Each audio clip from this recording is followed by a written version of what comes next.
getting used to being able to shift that.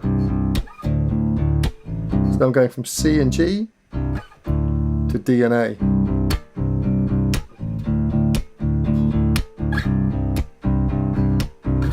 Now that shift can either lift.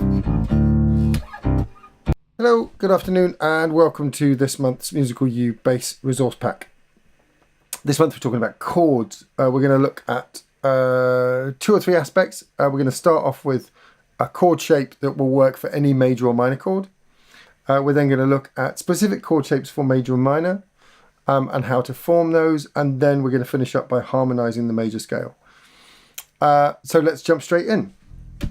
Still the same distance away, so if we've gone from C to A minor with our 5th shape, it's just the same shape, but by adding the 3rd in, we've gone from C, E, G to C, A, E.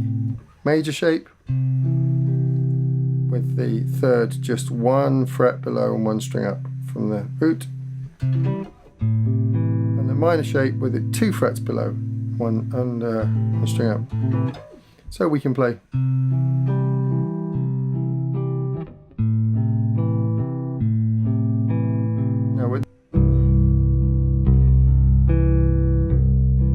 Now, to play the minor version, we know that the difference between a major and a minor chord is just that the 3rd is flattened.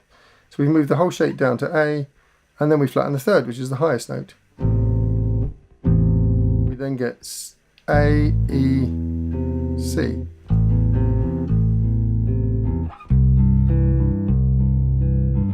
Now here you can see that I'm using my index finger to fret both the A on the E string and the C on the G string.